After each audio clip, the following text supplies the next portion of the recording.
Danny van den Heuvel, kemudian Miss Hilgers, Jai Ijes, Jordi Wahrehman, Tom Haye, Ilyas Alhaf, Ragnar Oratmangun, 7 pemain keturunan Grade A yang diinginkan Sintayong. Bukan hanya karena membawa embel-embel naturalisasi orang atau diaspora, sehingga dia mendapatkan karpet merah. Ada korelasinya dengan training center yang sedang dibangun di calon ibu kota negara? Ya, momentum Pak Erik, terlepas dia ada PR terus sekarang lagi main bola atau main bola ngerjain PR-nya belakangan, itu urusan beliau ya.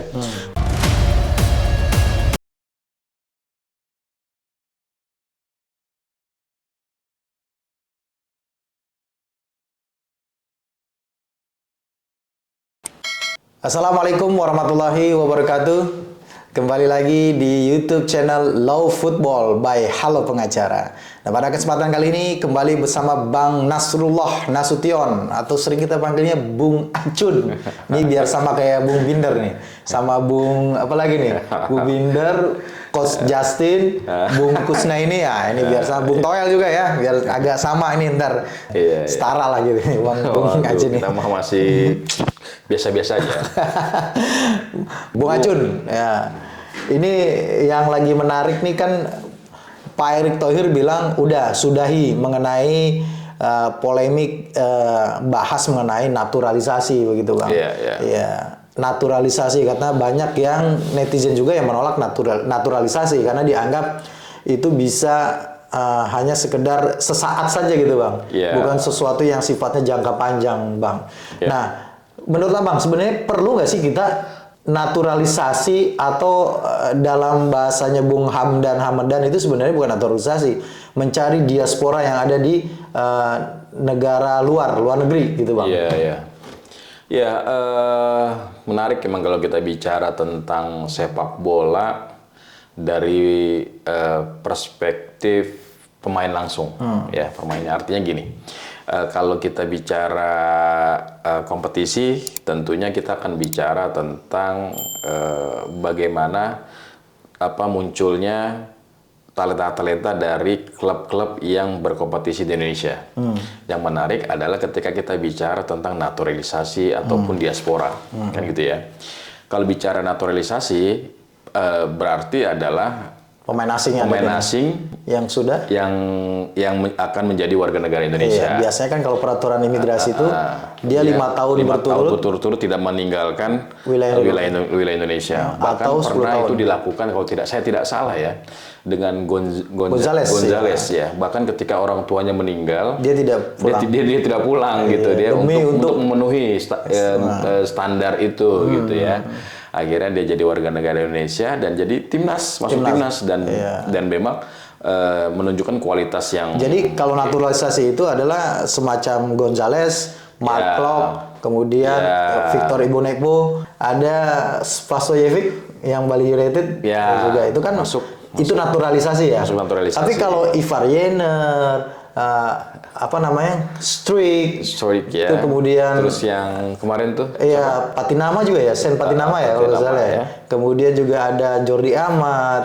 Itu berarti diaspora bukan? Diaspora, karena salah satu dari orang tua mereka adalah warga negara Indonesia. Ya, tapi kalau dia sudah punya kewarganegaraan asing, kemudian sudah melebihi 18 tahun, berarti kan dia sudah memilih. Dia harus memilih memang. Karena Undang-Undang Kewarganegaraan Republik Indonesia nomor 12 tahun 2006 itu menyatakan kan kalau dia sudah 18 tahun, sudah kawin, tidak memilih kewarganegaraan Indonesia, dia dianggap sebagai warga asing, orang asing gitu. Betul, ya. Berarti kalau dia sudah lebih dari 18 tahun, dia dinaturalisasi dong ya? Dia dinaturalisasi.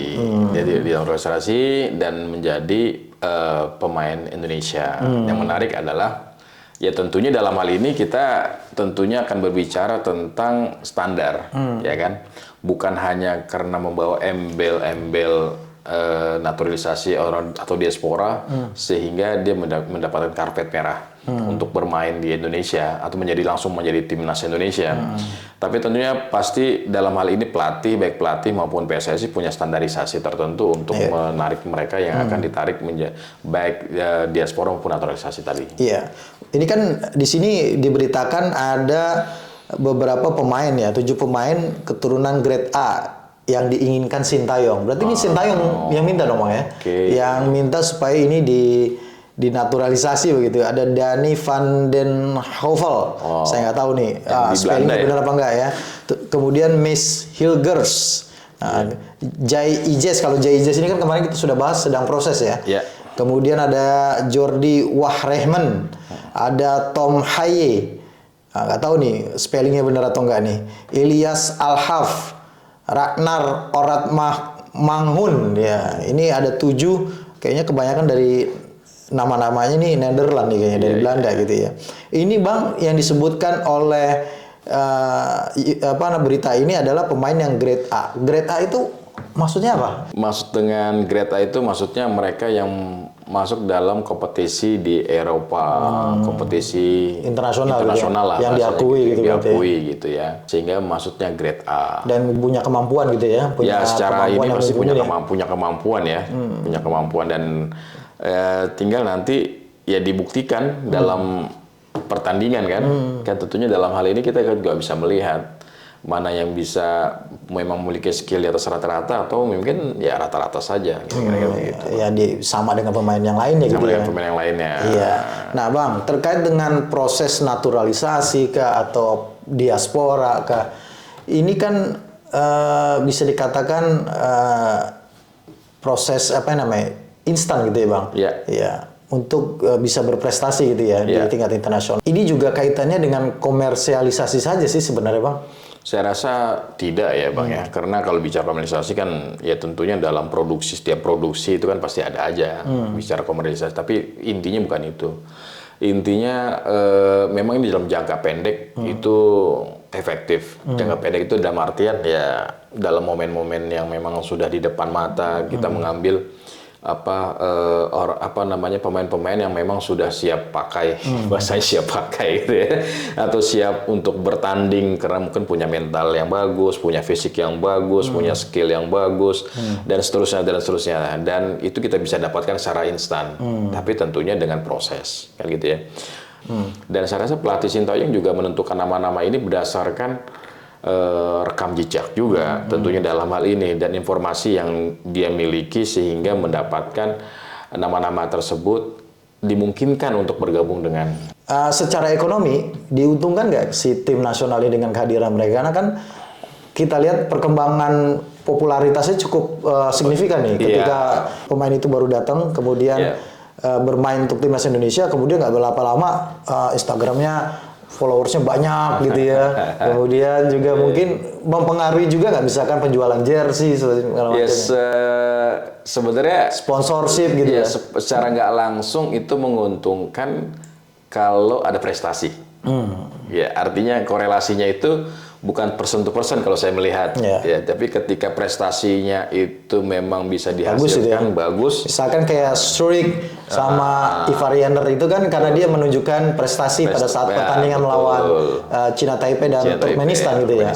Ya jadi personnya gitu ya, artinya tim yang akan yang dibangun terus menunjukkan prestasi secara personalnya maupun dalam tim sehingga itu kan menguntungkan ya kan kalau secara aspek bisnis saya rasa setiap pertandingan atau setiap perhelatan itu pasti ada aspek bisnis. Iya, ada korelasinya dengan training center yang sedang dibangun di calon ibu kota negara di sana itu akan mempengaruhi secara signifikan nggak dengan prestasi timnas Indonesia? Iya. Ya mudah-mudahan sih itu ya. Mudah-mudahan kita rasa pastinya PSSI atau pemerintah atau siapapun itu pasti punya roadmap lah. Roadmap bagaimana timnas ini harus dibangun. Ya kan? Ada blueprint yang harus dibuat sehingga tidak melulu kita harus bicara ketika pergantian ke pengurusan PSSI mulai dari nol. Saya rasa saatnya momentum ini kan Pak Erik ya. Momentum Pak Erik terlepas dia ada PR terus sekarang lagi main bola atau main bola ngejain PR-nya belakangan itu urusan beliau ya. Tapi dia harus punya roadmap dah. Roadmap bagaimana atau blueprint sepak bola ke depan tuh harus punya rule-nya gitu ya. Sekarang kita mau ngapain, kita harus bangun ini, dia harus bangun ini. Harus ada evaluasi yang secara kontinu dilakukan, terus kompetisi harus dihidupkan, bukan hanya Liga 1, tapi ada Liga 2, 3, 4 dan seterusnya mungkin ya. Berjalan gitu ya. Berjalan, bahkan juga kalau dulu di tingkat mahasiswa apa namanya? Ada tingkat mahasiswa juga ada Liga Mahasiswa, terus ada Piala Suratin dan seterusnya ya. Itu menjadi cikal bakal bibit untuk pemain timnas ke depannya. Saya rasa itu yang penting yang harus itu yang penting ya sebenarnya. Itu sekarang Bang Nasrul termasuk yang setuju dengan proses naturalisasi atau pencarian bakat diaspora atau justru lebih ke kalau orang bilang itu sekarang local pride gitu ya. Iya, Bang. Saya rasa setuju dengan catatan. Setuju dengan catatan. Artinya apa catatannya? Ini bukan menjadi rutinitas yang harus dilakukan. Catatannya harus punya standar yang lebih dari pemain yang tadi disebutkan yang di grade A tadi itu ya. Terus yang ketiga mungkin ada transfer knowledge yang bisa dilakukan terhadap pemain ini kepada pemain. Ya, artinya pencarian diaspora ataupun proses naturalisasi itu bukan yang utama. Bukan yang utama. Justru adalah yang tadi Abang bilang pembinaan gitu. Pembinaan. Usia muda yang justru nanti harus yang sifatnya jangka panjang, yang long term dan gitu memang itu mahal. Iya. Dan itu berbiaya mahal saya rasa ya. Untuk apa? Ya untuk kebaikan sepak bola Indonesia ke depannya. Ya, dalam rangka itu tujuan kita kan. Betul. Untuk mendukung kemajuan timnas atau sepak bola Indonesia. Terima kasih Bung Acun atas waktu dan ulasannya. Makasih juga sahabat Love Football dan juga sahabat Halo Pengacara yang sudah menyaksikan video ini sampai dengan selesai. Jangan lupa dukung terus Halo Pengacara, subscribe YouTube channel Halo Pengacara dan nyalakan loncengnya supaya terus mendapatkan notifikasi video-video terbaru dari Halo Pengacara. Terima kasih sekali lagi.